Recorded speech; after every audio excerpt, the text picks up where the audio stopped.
Hello everyone, welcome to my channel. तो जैसे कि हमने लास्ट पार्ट में देखा था, युवान के बर्थडे पार्टी में हान आया रहता है एज अ वेटर वर्कर, और वो किसी और ने नहीं, उसके फादर ने बुलाया रहता है। तो जैसे ये सब पता चलता है युवान तो बहुत गुस्से में चला जाता है। तो आगे का पार्ट शुरू करते हैं। तो जैसे ही हान रहता है, वो जो युवान और उसके फादर जहाँ रूम में रहते हैं वहाँ पास आ जाता है। तो हमारा जो क्यूटी युवान है वो बहुत ही घबरा जाता है। मन में सोच रहता है कि ओ नो, अभी क्या हो गया, पता नहीं युवान मुझे यहाँ देखेगा तो वो क्या सोचेगा, कहीं उसको अशेम फील तो नहीं होगा, मतलब एम्बैरसमेंट तो नहीं होगा। बेचारा ऐसा सब सोच रहा होता है। नहीं नहीं, मुझे कहीं छुपना होगा, मुझे जल्दी से जल्दी छुपना होगा। और वो बोलता रहता है, और वो कहता रहता है कि यदि मुझे यू हान से दोस्ती रखनी है तो मुझे ना कहीं सच में अभी छुपना ही पड़ेगा, चाहे कुछ भी हो जाए। और वो डायरेक्टली अपने जो फादर के जो टेबल्स रहते हैं उसके जाके नीचे छुप जाता है। उसके फादर बोलते हैं, ये तुम क्या कर रहे हो, तुम किससे छुप रहे हो ये सब। तो वो बहुत धीरे धीरे बोलता है कि डैड, यदि आपने मुझे उसके सामने रखा ना, यदि मेरे बारे में कुछ भी बात किया तो मैं ये पार्टी छोड़ के चला जाऊँगा, और आप सेलिब्रेट करना मेरा बर्थडे अकेले ही। और यदि आपने उसे अभी जाने के लिए नहीं कहा तो देख लीजिएगा, और यदि आपने कह दिया ना कि ठीक है वो चला जाए, तो आप जैसा बोलोगे मैं वैसा ही करूँगा। मैं अपना बर्थडे पार्टी बिल्कुल ख़राब करने नहीं दूँगा। प्लीज़ डैड, आप उसे जाने के लिए बोल दीजिए। और फिर उसके फादर हान को अंदर बुला लेते हैं, और हान बोलता है कि सर, आपने मुझे बुलाया, आपको कुछ चाहिए था क्या? फिर युवान के जो फादर रहते हैं बोलते हैं कि ऐसा कुछ नहीं है। एक्चुअली मैंने देखा कि तुम बहुत बिज़ी थे अपने काम के लेके, तो मैं चाहता हूँ कि अब तुम वापस अपने घर चले जाओ। तो हान यहाँ पे बहुत कन्फ्यूज़ भी हो जाता है, बोलता है कि पर सर, अभी तो मेरा काम कंप्लीट नहीं हुआ है। तो युवा रहता है ना, वो अपने पापा को पिंच करता रहता है, उसको गुस्से से देखता रहता है। ये नहीं, उसको मतलब उसका कहने का मतलब ये होता है कि नहीं, उसको अभी भेजो, अभी अभी राइट नाउ। तो उसके फादर बोलते हैं, क्योंकि मैं चाहता हूँ कि तुम यहाँ से चले जाओ। तुमको पता है ना, आज मेरे बेटे का बर्थडे है, और तुम उसके क्लासमेट हो, तो ये तुम्हारे लिए थोड़ा एम्बैरेसमेंट होगा ना। तो हान कहता है कि नो सर, ऐसा कोई बात नहीं है, ये मेरी जॉब है और इस जॉब के लिए मुझे सैलरी मिल रही है। तो ऑब्वियस सी बात है, हाँ, मैं मानता हूँ कि लिन युआन और मेरा बहुत अच्छे दोस्त हैं, बट इसमें एम्बैरेसमेंट वाली कोई बात नहीं है। ये मेरी जॉब है तो मुझे इसको करना ही पड़ेगा। तो उसके फादर बहुत खुश हो जाते हैं और बोलते हैं कि हाँ, ये तुम्हारी बातें सुन के मुझे बहुत अच्छा लग गया। तुम कितने कॉन्फिडेंस हो, है ना? तो हाँ, राधा बोलते हैं कि थैंक यू सर। और युआन दूसरे साइड ये सब सोचता रहता है, और उसके फादर बोलते हैं कि ठीक है यंग मैन, मैं तुम्हें अप्रिशिएट करता हूँ, जो तुम्हारे जज्बा है, जो तुम्हारे जॉब करने का तरीका है, और तुम एम्बैरेसमेंट नहीं होते किसी भी सिचुएशंस में। तो बहुत खुश होता रहता है, और हान बोलता है कि थैंक यू सर, और वो वहाँ से चलने लग जाता है। दूसरी साइड ना, हमारा जो क्यूटी वहाँ रहता है बहुत सोच में पड़ जा रहता है, और फिर वो अपने फादर से बोलता है कि फादर, आपको अच्छा लग रहा है मेरे सामने ये सब बोल के, आप मुझे बुली कर रहे हो, है ना? तो उसके फादर बोलता है कि मैंने तुम्हें कहाँ बुली किया, ये बुलिंग नहीं तो और क्या है। आपने मेरे सामने इवान की इतनी तारीफ की। उसके डैड बोलते हैं कि मैंने अब ऐसा कब किया, मैं तो तुम्हें डैड तुम्हें लेसन देना चाहता था कि जितनी भी अपॉर्चुनिटीज़ आती है उससे एक्सेप्ट करना चाहिए, उसे बुलिंग थोड़ी ना बोलते हैं बेटा। और देखो, वो अपने काम को बहुत अच्छे से डिसेंट मैनर में कर रहा है, और वो कितना स्मार्ट है, वो भी इतनी छोटी उम्र में, और उसे उस काम के लिए कोई रिग्रेशन नहीं है, मतलब रिग्रेट नहीं करता है। देखो, डैड तुम्हें बस यही कहना चाहता है कि तुम जो भी कुछ करो बहुत अच्छे से करो, हिम्मत से करो, मतलब ब्रेव होके करो, ठीक है? और फिर भी हमारा ईवान बहुत गुस्सा होता रहता है। फिर बोलता है कि ठीक है, जिस तरह से डैड बोल रहे हैं, यदि वो वे तो ठीक है, बट कहीं हान गलत वे में ना ले ले और उससे मेरी दोस्ती तोड़ दी तो। वो सब ये सब ना मन में सोचता रहता है। और तभी उसके फादर रहते हैं, उसको एक बर्थडे प्रेजेंट देते हैं और बोलते हैं कि देखो, अब तुम एडल्ट हो चुके हो, तो अब तुम्हें तुम्हारी खुद की कार तुम्हें दे देनी चाहिए।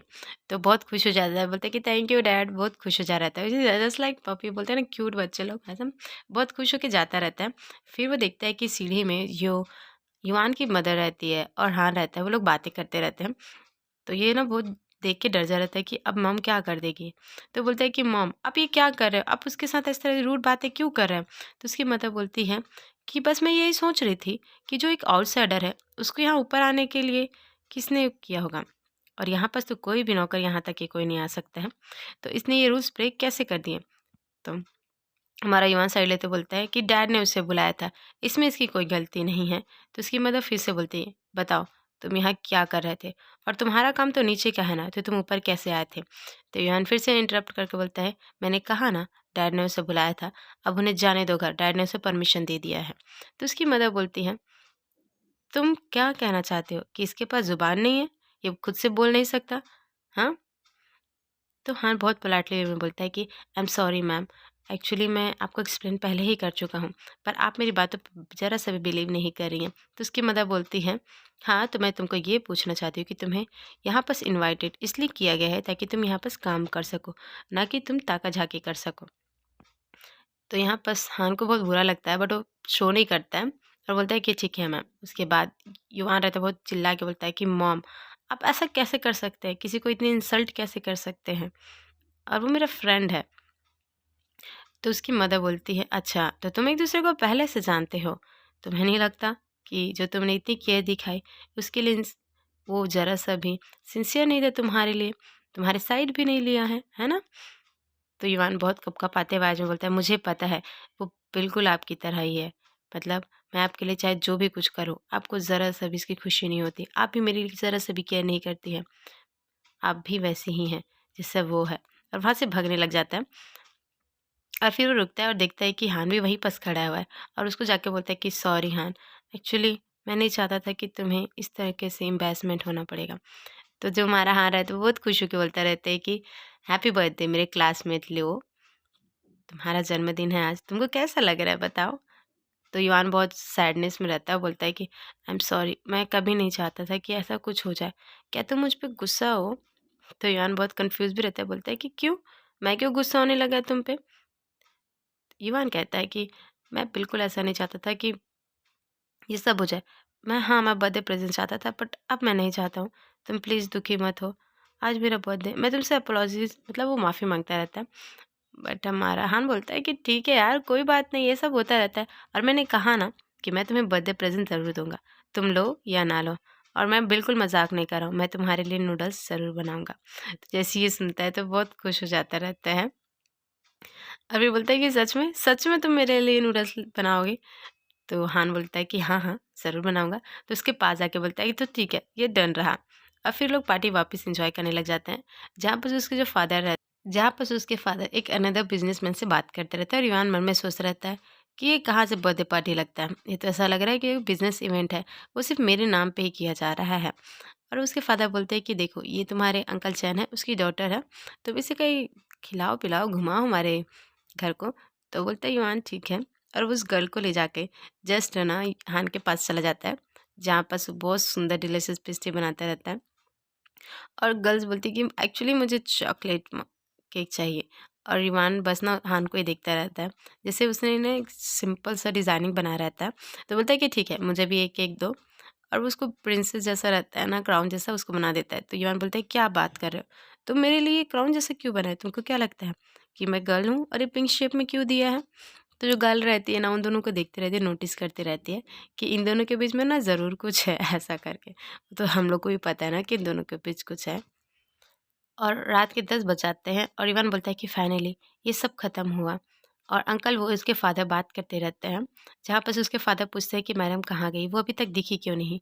तो अंकल वो बोलते हैं कि मैडम जो है अपने जो पेंटिंग रूम है वहाँ पास है। और वो बहुत गुस्सा करते रहते हैं उसके फादर कि आज के दिन उसे अपने गेस्ट लोग को संभालना चाहिए था। उसे उसका बेटे का बर्थडे था, उसको भी ये ख्याल नहीं आया। और वो उसकी मम्मी जो रहती है उसके पास चले जाते हैं, उन दोनों को बहुत झगड़ा होता रहता है और युवान ये सब सुनता रहता है। तो ये सब सुन के बाद बेचारे को बहुत बुरा लग जाता है और वो जल्दी से जल्दी हान के पास जाके बोलता है, क्या तुम मुझे कुछ टाइम के लिए वहाँ लेके जा सकते हो? मुझे अब बिल्कुल अच्छा फ़ील नहीं आ रहा है। और वो हान का ना हाथ पकड़ लेता है। तो हान जैसे ये देखता है ना, शॉक हो जाता है। फिर उसके बाद इवान उसके शर्ट को पकड़ते हुए खींचते बोलता है कि हाँ, मैं तुम्हें थोड़ा अजीब लग रहा हूँ, पर ठीक है, अब तुम चाहो तो इसको भूल सकते हो। मैंने जो कहा तुम सब भूल जाना। तो हन कहता है ठीक है, मैं तुम्हें बाहर लेके चला जाऊँगा। और फिर वो जो उसका फ्रेंड रहता है उसको बोलता है कि ठीक है ब्रदर, मैं जा रहा हूँ यहाँ से। और वो बोलता है कि ठीक है, तो चले हम लोग कहाँ चलेंगे? तो जैसे ही ये सब युवान सुनता है, उसके दिमाग में ये थॉट आता रहता है कि वाह! मैं फर्स्ट टाइम ऐसे भग रहा हूँ घर से। तो उसको बहुत एक्साइटमेंट होता रहता है, बहुत खुश होता रहता है। और फिर वो हान का हाथ पकड़ के बोलता है कि ठीक है, चलो चलते हैं। बट हम लोग फ्रंट डोर से नहीं जा सकते हैं, हमें पीछे से जाना पड़ेगा। यदि मुझे किसी ने देख लिया तो? फिर वो लोग बैकयार्ड के साइड आ जाते हैं, पीछे साइड। और वो बहुत लंबी दीवार रहती है, ऊँची दीवार रहती है। तो हान कहता है क्या तुम इसे पार कर पाओगे, इससे उस पर जंप कर पाओगे? तो युवान तो कुछ बोलता नहीं रहता है और बोलता है कि ठीक है, मैं ही कुछ करता हूँ, मुझे पता है कि तुम ऐसा कुछ कर नहीं सकते हो। ऐसा करते ना तुम्हारी फैमिलीज़ को बता देते हैं और हम लोग ये चुपचाप से निकल जाते हैं। तुमको नहीं लगता कितना प्रॉब्लम है, ठीक है? कितना प्रॉब्लम जा सकता है? तो युवान कहता है कि बिल्कुल नहीं, मैं अपनी फैमिली को बिल्कुल बता नहीं सकता, हमें इसी को ही पार करना पड़ेगा। और फिर वो दोनों जो बाउंड्री रहती है उस पे चढ़ जाता है, बोलता है कि ठीक है, हम लोग आपको जंप जंप करना पड़ेगा। बट हान तो बहुत ना स्ट्रांग रहता है, बट युवान स्ट्रांग नहीं रहता। तो हान कहता है उससे, क्या तुम इसे जंप कर पाओगे? तो देखता है कि युवान का चेहरा बहुत डरा रहता है और बोलता है कि हाँ हाँ, मैं कर पाऊंगा, बहुत डरता रहता है। और वो कहता है कि देखो, तुम मुझे अंडरस्टिमेट मत करो, मैं ये ज़रूर जंप कर पाऊंगा। और वो जंप कर देता है। दूसरे साइड जो हमारा हान रहता है, बोलता है कि रुको भाई, तुमने जो डायरेक्शन लिया वो अपोजिट है, तुम इससे ज़रूर तुम्हें चोट लग जाएगी। वो अपना आँख बंद कर देता है और सीरियसली युवान रहता है वो धड़ाम से गिर जाता है और वो रोने लग जाता है फिर से। देखो कितना गंदा हो गया मैं, ये क्या हो रहा है मेरे साथ, मैं ऐसे गंदे में कहीं नहीं जा सकता। तो हान बोलता है हाँ हाँ, तो ठीक है, हम तुम्हारे घर वापस से चले जाते हैं, शावर वावर ले लेते हैं और फिर वापस से बाहर निकल जाते हैं, है ना ये सब ठीक? तो यान बोलता है बिल्कुल नहीं, मुझे वापस भी नहीं जाना है, तो चलो चलते हैं हम लोग यहाँ से।